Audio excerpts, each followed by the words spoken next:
Hello दोस्तों, आज हम पढ़ेंगे बीसीए कोर्स के बिजनेस कम्युनिकेशन सब्जेक्ट के यूनिट नंबर 1, जिसके टॉपिक हैं बेसिक प्रिंसिपल ऑफ कम्युनिकेशन में introduction, role of communication, definition and classifying communication, process of communication, importance of communication in management, communication in the workplace, barrier to communication.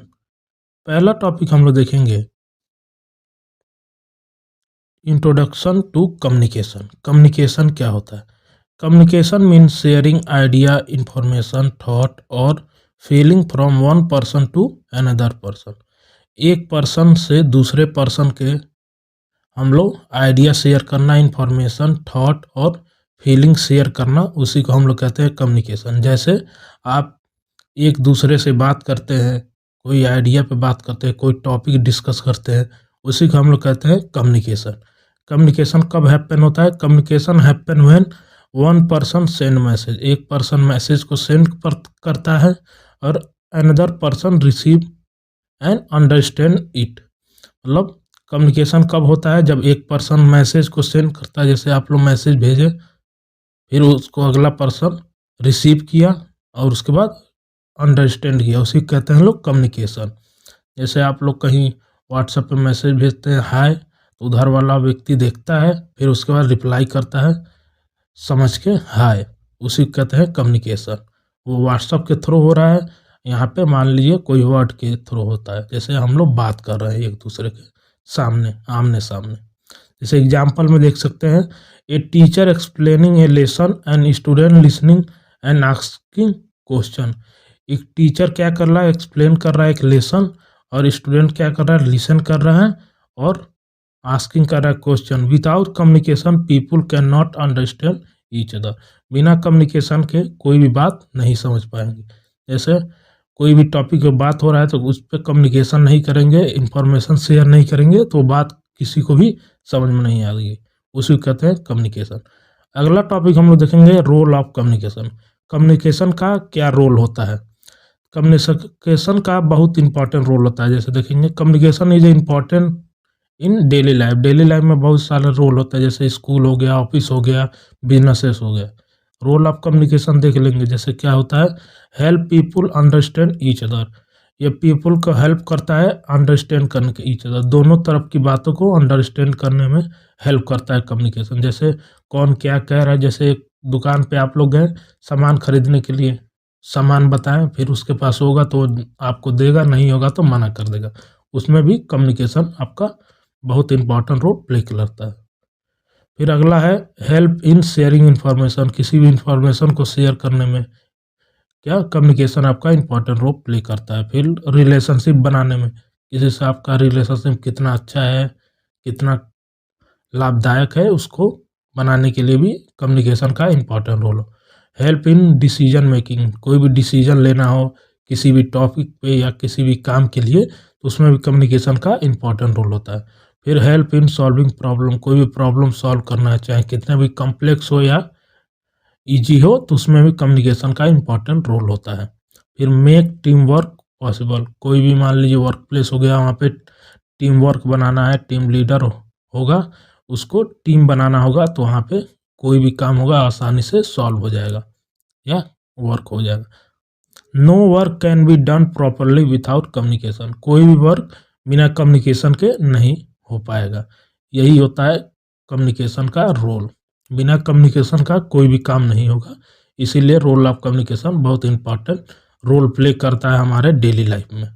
फिर अगला topic हम लोग देखेंगे define communication. Communication क्या होता है? इससे पहले भी आप लोग देखे थे कम्युनिकेशन क्या होता है। Communication is the process by which sender transmit a message to receiver through a medium and a receiver understand and respond to it। यहाँ देखेंगे कम्युनिकेशन, जैसे एक सेंडर होता है, ट्रांसमिट किया एक मैसेज, कोई भी मैसेज भेजा, फिर रिसीवर पा गया, किसके थ्रू? मीडियम के थ्रू। यहाँ पे मीडियम क्या हो सकता है? जैसे आप लोग टेक्स्ट मैसेज करना है तो व्हाट्सअप हो गया या मैसेंजर हो गया, ये सब आपका मीडियम हो गया। फिर रिसीवर क्या करेगा? रिसीव करेगा, फिर उसको समझेगा, फिर उसके बाद इसका रिस्पॉन्स करेगा, मतलब जवाब देगा, उसी को कहते हैं कम्युनिकेशन। एक सेंडर होगा जो मैसेज को सेंड करेगा किसी मीडियम के द्वारा, फिर रिसीवर रिसीव करेगा, अंडरस्टैंड करेगा, फिर उसका रिस्पॉन्स देगा। According to Newman and Summer, ये कुछ साइंटिस्ट हैं, दो लोग, इनके द्वारा क्या होता है कम्युनिकेशन देख सकते हैं। Communication is an exchange of fact, idea, opinion और इमोशन बिटवीन टू और मोर पर्सन। देख सकते हैं एक्सचेंज करते हैं इसमें क्या, फैक्ट, आइडिया, ओपिनियन और इमोशन बिटवीन दो या दो से ज़्यादा पर्सन के बीच में कोई भी आइडिया को एक्सचेंज करना, फैक्ट को एक्सचेंज करना, ओपिनियन को, इमोशन को, इसे कहते हैं कम्युनिकेशन। आप लोगों को समझ में आ ही गया होगा। फिर कम्युनिकेशन का क्लासिफिकेशन देखेंगे, क्लासिफिकेशन ऑफ कम्युनिकेशन। कम्युनिकेशन को बहुत पार्ट में डिवाइड किया गया है। Communication can be classify on different basis, जैसे बेस्ड ऑन मूड, मूड के बेस में कितने होते हैं, वर्बल और नॉन वर्बल। वर्बल कम्युनिकेशन जिसमें हम लोग कोई वर्ड यूज करते हैं, जैसे ओरल हो गया, रिटन हो गया। ओरल में हम लोग बोलते हैं तो कोई भी वर्ड यूज होता है, और रिटन में लिख के यूज करते हैं। जैसे ओरल में हो गया स्पीकिंग, मीटिंग, फोन कॉल, ये सब ओरल कम्युनिकेशन हो गया। ये टाइप में भी आता है और ये क्लासिफिकेशन में भी आता है। फिर नॉन वर्बल में जिसमें हम कोई भी वर्ड नहीं यूज करते, जैसे बॉडी लैंग्वेज हो गया, गेस्चर हो गया, पोस्चर हो गया, ये सब नॉन वर्बल कम्युनिकेशन हो गया। बॉडी लैंग्वेज हो गया, facial expression, gesture, eye contact, जिसमें हम लोग कोई वर्ड नहीं यूज करते हैं, उसको हम लोग नॉन वर्बल कम्युनिकेशन कहते हैं। फिर अगला आता है कम्युनिकेशन क्लासिफाई में बेस्ड ऑन डायरेक्शन। डायरेक्शन के बेस क्या होते हैं communication, downward communication, upward communication. Downward communication कहाँ यूज होते हैं, फ्रॉम मैनेजर टू एम्प्लॉय, जो मैनेजर से एम्प्लॉय के बीच में कम्युनिकेशन होंगे उनको डाउनवर्ड करेंगे। फिर अपवर्ड से क्या होगा, उसी को उल्टा हो जाएगा, एम्प्लॉय टू मैनेजर, मैनेजर से एम्प्लॉय के लिए हम लोग डाउनवर्ड यूज करते हैं। अपवर्ड क्या होता है, चेंज हो जाता है डाउनवर्ड का, एम्प्लॉय टू मैनेजर हो जाता है। फिर हॉरिजॉन्टल कम्युनिकेशन होता है between employee of same level, जो एम्प्लॉय होते हैं उन्हीं के बीच में जो कम्युनिकेशन होता है उसी को कहते हैं हम लोग हॉरिजॉन्टल कम्युनिकेशन। फिर लास्ट होता है बेस्ड ऑन फॉर्मेलिटी, इसमें होता है दो, एक होता है आपका देख लेते हैं, एक होता है फॉर्मल कम्युनिकेशन, एक होता है इनफॉर्मल कम्युनिकेशन। फॉर्मल कम्युनिकेशन होता है ऑफिशियल कम्युनिकेशन, जो भी हम लोग ऑफिस में यूज करते हैं। जैसे फॉर्मल कम्युनिकेशन फ्रेंड और एंड हो गए, कलीग्स हो गए। फिर दूसरा होता है इनफॉर्मल कम्युनिकेशन, जो कैजुअल टॉक्स में यूज करते हैं, जैसे किसी से बात करते हैं, कोई अगल बगल है, पड़ोसी है, उससे बात करते हैं, इनफॉर्मल कम्युनिकेशन होंगे। फिर अगला टॉपिक हम लोग देखेंगे प्रोसेस ऑफ कम्युनिकेशन। ये बहुत इंपॉर्टेंट टॉपिक है, आप लोग एग्जाम में बहुत बार भी पूछता है, तो इसको बढ़िया से देख लीजिए। The communication process consist of the following step, इसमें कुछ स्टेप होते हैं प्रोसेस ऑफ कम्युनिकेशन में। जैसे पहले होते हैं सेंडर, बिना सेंडर के कोई भी कम्युनिकेशन नहीं हो पाएगा, पॉसिबल ही नहीं है। सेंडर क्या होता है, person who send the message, जो मैसेज को सेंड करता है उसे सेंडर कहते हैं। फिर क्या होता है, सेंडर के बाद आता है मैसेज, मतलब सेंडर क्या सेंड करेगा, कोई मैसेज सेंड करेगा, जो क्या होगा, इन्फॉर्मेशन हो गया या आइडिया टू बी कम्युनिकेट, कोई भी इन्फॉर्मेशन हो गया या कोई भी आइडिया हो गया। फिर उसके बाद होता है इनकोडिंग, उसको इनकोड कर देगा, कन्वर्टिंग आइडिया इनटू वर्ड और सिंबल, जो भी आइडिया होगा उसको या तो वर्ड में कन्वर्ट कर देगा या तो सिंबल में। जैसे कोई सिंबल हो गया, जैसे द हो गया, द कोई वर्ड हो गया, उसको कन्वर्ट कर देगा कोई सिंबल में, जिससे इनकोड हो जाए, जिससे रिसीवर कोई रिसीव करे और डिकोड करके समझ पाए, दूसरा कोई बीच में ना समझ पाए, इसीलिए इसको इनकोडिंग किया जाता है। फिर चैनल होता है, किसके द्वारा हम लोग भेज रहे हैं, मीडियम हो गया, चैनल हो गया या मीडियम हो गया। जैसे way through which message is send, किसके द्वारा हम लोग भेजते हैं, जैसे ईमेल हो गया, स्पीच हो गया, व्हाट्सअप हो गया, फेसबुक हो गया, मैसेंजर हो गया, ये सब आपका चैनल हो गया, मीडियम, जिसके द्वारा कम्युनिकेशन होगा। फिर रिसीवर, देखिए पहले सेंड करेगा, फिर मैसेज हो जाएगा, कौन सा मैसेज भेजता है, फिर इनकोड हो जाएगा, फिर चैनल हो जाएगा। फिर रिसीवर क्या करेगा, person who receive the message, उसको रिसीव कर लेगा, जो मैसेज को उसी कहते हैं रिसीवर। फिर मान लीजिए रिसीव किया, फिर उसको डिकोड करेगा, अंडरस्टैंडिंग द मैसेज, डिकोडिंग मतलब उस मैसेज को डिकोड करेगा जैसे उसे समझ में आ सके कि मैसेज में क्या लिखा है। फिर फीडबैक क्या हो गया, उसको रिस्पॉन्स करेगा फ्रॉम द रिसीवर, उसको रिस्पॉन्स करेगा जो भी मैसेज आया हुआ। फिर नॉइज क्या होता है, एनी डिस्टर्बेंस इन कम्युनिकेशन, कोई भी डिस्टर्बेंस होता है कम्युनिकेशन में उसको हम लोग नॉइज बोलते हैं।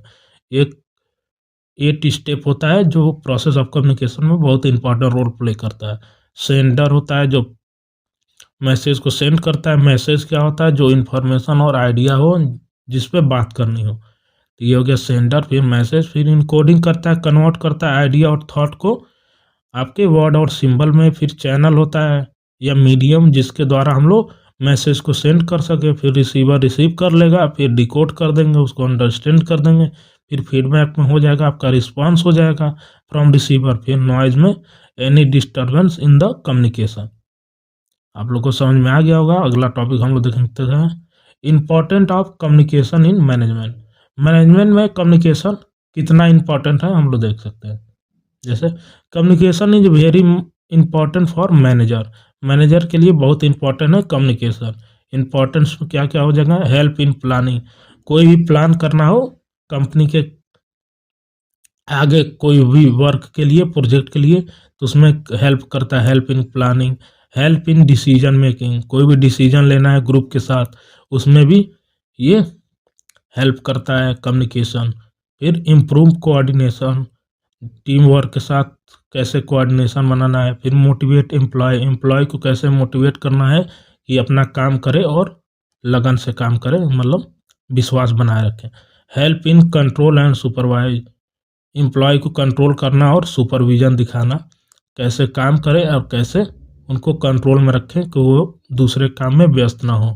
Create good relationship between boss and employee, relationship बनाने के लिए बॉस और एम्प्लॉय के बीच में। Management can not work without communication, जो भी मैनेजमेंट है बिना कम्युनिकेशन के वर्क नहीं हो सकता। जैसे मान लीजिए आप कोई भी कंपनी में गए, वहाँ पे काम करना है, किस प्रोजेक्ट पे काम करना है, कैसे क्या होगा, बिना कम्युनिकेशन के होगा नहीं, बिना डिसीजन मेकिंग के नहीं होगा, बिना किसी मैनेजर के हेल्प का नहीं होगा। इसीलिए हम लोग का important of communication in management बहुत ज़्यादा वर्क करता है। फिर अगला टॉपिक हम लोग देखेंगे, कम्युनिकेशन इन वर्क प्लेस। जो भी हम जहाँ भी काम करते हैं वहाँ पे कम्युनिकेशन कैसे वर्क करता है हम लोग देखेंगे। जैसे workplace communication means communicating between manager, employee, teams, customer. और वर्क प्लेस कम्युनिकेशन का मतलब यही होता है कि कम्युनिकेशन किसके बीच में हो, मैनेजर हो, एम्प्लॉय हो, टीम हो, कस्टमर हो। क्या क्या इंपॉर्टेंट होता है वर्क प्लेस में, इंपॉर्टेंट इन वर्क प्लेस पहले क्या होता है, इम्प्रूव वर्क इफिशियंसी, वर्क के इफिशियंसी को इम्प्रूव करें। फिर क्या करें, रिड्यूस मिसअंडरस्टैंडिंग, मिसअंडरस्टैंडिंग को रिड्यूस करें। फिर क्या कहता है, build team work, team work को बिल्ड करें, बढ़िया टीम वर्क को बिल्ड करें। फिर इम्प्रूव करें एम्प्लॉय कॉन्फिडेंस को, एम्प्लॉय को कॉन्फिडेंस को इंक्रीज करें, जैसे एम्प्लॉय बढ़िया काम कर सके, सैलरी उसके बढ़ाएं, अप्रिसिएट करें। फिर क्या करें, create healthy work environment, healthy work environment बनाएं जैसे उसको काम करने में अच्छा लगे। फिर जैसे एग्जांपल हो गया, clear instruction from manager lead to better work by employee, ये आप लोग का एग्जांपल हो गया है। क्लियर इंस्ट्रक्शन, मैनेजर ने क्लियर इंस्ट्रक्शन किया कि lead to work by employee, lead to better work by employee, बढ़िया काम करना चाहिए बाय एम्प्लॉय के द्वारा। फिर बैरियर टू कम्युनिकेशन क्या होता है, बैरियर मतलब कौन सी बाधाएं डालती है कम्युनिकेशन में, उसी को हम लोग कहते हैं बैरियर टू कम्युनिकेशन। पहला होता है barrier are the problem that stop और डिस्टर्ब कम्युनिकेशन, जो भी आपके स्टॉप करे और डिस्टर्ब करे कम्युनिकेशन के बीच में, उसी को कहते हैं बैरियर। जैसे टाइप ऑफ बैरियर में होता है पहला फिजिकल बैरियर, फिजिकल बैरियर में क्या हो सकता है, नॉइज हो सकता है, डिस्टेंस हो जाता है, पुअर नेटवर्क हो। नॉइज मतलब कोई भी आप लोग काम कर रहे हैं जिसके बीच में आप लोग बहुत ज़्यादा शोर हो रहा है, डिस्टर्ब हो रहा है, उसी को कहते हैं नॉइज। डिस्टेंस मतलब कोई दूरी से आप लोग कम्युनिकेशन कर रहे हैं, उसमें भी आप कोई प्रॉपरली बात को समझ नहीं पा रहे हैं। अब पुअर नेटवर्क हो गया, जैसे मान लीजिए आप कहीं भी फ़ोन से बात कर रहे हैं या कहीं भी आप लोग फ़ोन करके काम कराना चाह रहे हैं, वहाँ पे आप लोग का कम्युनिकेशन बढ़िया से नहीं समझ में आया और काम नहीं हो पाया, वहाँ पे हो गया आप लोग का पुअर नेटवर्क। जैसे एग्जाम्पल देख सकते हैं, loud noise during a phone call, यह आप लोग का आ जाएगा किसमें, नॉइज में आ जाएगा, डिस्टेंस में वो भी हो जाएगा, पुअर नेटवर्क में, तीनों में हो जाएगा सेम एग्जाम्पल। फिर लैंग्वेज बैरियर, मतलब कई जगह आप लोग देखते होंगे अलग अलग लैंग्वेज अलग अलग स्टेट में होता है, उसी की वजह से लैंग्वेज बैरियर क्या क्या होता है, डिफ़िकल्ट वर्ड, बहुत लोग इंग्लिश के बड़े बड़े वर्ड्स नहीं समझ पाते हैं, या आप अदर कॉमन लैंग्वेज में नहीं बात कर पाते हैं। फिर डिफरेंट लैंग्वेज हो सकता है, मान लीजिए कोई भोजपुरी जानता है, कोई इंग्लिश, कोई हिंदी, कोई मराठी, उसके वजह से कुछ कम्युनिकेशन बैरियर आ जाता हो। फिर टेक्निकल टर्म, कोई मतलब बहुत ही टेक्निकल वर्ड यूज करता है इंग्लिश लैंग्वेज में, वो भी बात किसी को नहीं समझ में आ पाता है, वही हो जाता है लैंग्वेज बैरियर। जैसे एग्जांपल देख सकते हैं, using English word with someone who understand only Hindi, किसी के साथ हम लोग इंग्लिश वर्ड में बात कर रहे हैं लेकिन वो केवल हिंदी अंडरस्टैंड करता है, ये हो जाएगा आप लोग का लैंग्वेज बैरियर। फिर अगला आ जाए साइकोलॉजिकल बैरियर, जैसे मान लीजिए कोई बात करता है तो वो डर जाता है, स्ट्रेस में हो जाता है, एंगर हो जाता है, लैक ऑफ कॉन्फिडेंस हो जाता है, ये भी एक बैरियर होता है आपका कम्युनिकेशन में। जैसे फियर हो गया, डर गया किसी बात को लेकर, या अचानक आपने इंग्लिश में बात कर दिया तो डर गया, स्ट्रेस हो गया, एंगर हो गया किसी बात को लेकर, उसको समझ में नहीं आया कि ये क्या बोल रहा है अंग्रेजी में या हिंदी में। लैक ऑफ कॉन्फिडेंस हो गया, मान लीजिए आप बात कर रहे हैं और कॉन्फिडेंस ही आपका लो है, तो वहाँ पे भी कम्युनिकेशन बैरियर हो जाएगा। फिर ऑर्गेनाइजेशनल बैरियर हो गया, जैसे टू मेनी रूल्स हो गया, किसी कंपनी में गए या कॉलेज में आप लोग जानते होंगे बहुत सारे रूल्स होते हैं जिसको फॉलो करना होता है, उसके हिसाब से ऑर्गेनाइजेशनल बैरियर हो गया। फिर लॉन्ग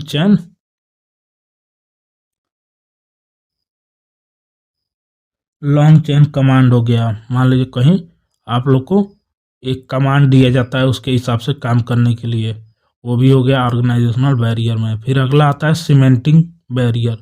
सीमेंटिंग बैरियर मतलब जहाँ पे हम लोग मिसअंडरस्टैंडिंग करते हैं, जैसे रॉन्ग मीनिंग ऑफ वर्ड, कहीं भी रॉन्ग मीनिंग हो गया वर्ड का, या मिसअंडरस्टैंडिंग हो गया वर्ड का, वहाँ पर आ जाता है सीमेंटिंग बैरियर। ये बैरियर टू कम्युनिकेशन ये भी बहुत इंपॉर्टेंट है। अब कुछ देखेंगे प्रीवियस ईयर क्वेश्चन जो आपके एग्जाम में बहुत बार पूछे गए हैं। जैसे पहला क्वेश्चन हो गया, state some expression of non verbal communication. Non verbal communication आप लोग पीछे पढ़े ही थे, जिसमें हम लोग कोई वर्ड नहीं यूज करते हैं, उसे कहते हैं नॉन वर्बल कम्युनिकेशन। जैसे हो गया यहाँ पे नॉन वर्बल कम्युनिकेशन यूज कर लेंगे डिफिनीशन, जैसे विथआउट यूजिंग वर्ड, जिसमें कोई वर्ड नहीं यूज करते हैं, उसे कहते हैं नॉन वर्बल कम्युनिकेशन। ये कुछ इसके नॉन वर्बल कम्युनिकेशन के एक्सप्रेशन होते हैं, जैसे फेशियल हो गया, गेस्चर हो गया, बॉडी लैंग्वेज हो गया, आई कंटेंट हो गया, हेड मूवमेंट हो गया, टच हो गया, टोन्स ऑफ वॉइस हो गया, अपीयरेंस हो गया। ये सब हो गया आपका एक्सप्रेशन जो आपके इस क्वेश्चन का आंसर हो गया, आप लोग लिख सकते हैं। फिर अगला क्वेश्चन है, write some media of written communication for employee. Some media of written communication for employee. Written communication for employee के लिए क्या हो गया, media, some common media of written communication for employee are, जैसे मीडिया के लिए हो जाएगा लेटर हो जाएगा, मीमो हो जाएगा, ईमेल हो गया, नोटिस हो गया, सर्कुलर्स हो गया, रिपोर्ट हो गया, ऑफिस ऑर्डर हो गया, मैनुअल एंड हैंडबुक हो गया, जो भी आप एम्प्लॉय के लिए यूज करते हैं रिटन कम्युनिकेशन में। जैसे लेटर हो गया, use for official communication, office में कम्युनिकेशन करने के लेटर यूज करते हैं। मीमोज हो गया, शॉर्ट रिटन मैसेज हो गया। ईमेल हो गया, fast and widely use medium for daily. Notice हो गया, आपको स्कूल और कॉलेज में नोटिस आता हो जाएगा फीस के लिए, वो हो गया notice use to inform employee about meeting holiday. फिर सर्कुलर हो गया, जैसे एग्जाम का सर्कुलर आता होगा, same information send to the many employee at same time. फिर रिपोर्ट हो गया, provide detail information about work progress, जैसे आप लोग मिनी प्रोजेक्ट और मेजर प्रोजेक्ट बनाते होंगे उसके अंदर रिपोर्ट बनाते होंगे। फिर ऑफिस ऑर्डर हो गया, इंस्ट्रक्शन हो गया जो भी आपको लिखा होगा, जैसे कॉलेज का ऑर्डर हो गया कि ये नहीं करना। फिर मैनुअल हो गया, हैंडबुक हो गया। फिर अगला क्वेश्चन देखते हैं, brief discuss the essential of good communication. Good communication के इसेंशियल्स बताना है। इसेंशियल्स ऑफ गुड कम्युनिकेशन क्या क्या होते हैं, जैसे क्लैरिटी हो गया, कॉम्पिटेंस हो गया, करेक्टनेस हो गया, कॉन्साइजनेस हो गया, कोटियंस हो गया, कंसिडरेशन हो गया, कंसिस्टेंसी हो गया, फीडबैक हो गया। इसी क्वेश्चन को 7C के हिसाब से भी पूछ सकता है। ऐसे इसमें देखेंगे 7C भी आ रहा है। क्लियरिटी हो गया, कॉम्पिटेंस हो गया, करेक्टनेस हो गया 3 हो गया, फिर कॉन्साइजनेस हो गया 4, कोटनेस हो गया 5, कंसिडरेशन हो गया 6, कंसिस्टेंसी हो गया 7। ये 7C होता है। तो इसी के हिसाब से क्वेश्चन भी आ सकता है, डिफाइन 7C या ब्रीफली डिस्कस अबाउट 7C। तो दोनों का आंसर सेम ही हो गया, या तो गुड कम्युनिकेशन पूछे या इसेंशियल ऑफ गुड कम्युनिकेशन पूछे या 7C पूछे, दोनों का आंसर सेम ही हो गया। जैसे देख सकते हैं क्लियरिटी, नाम से पता चल रहा है जिसमें message should be clear and easy to understand.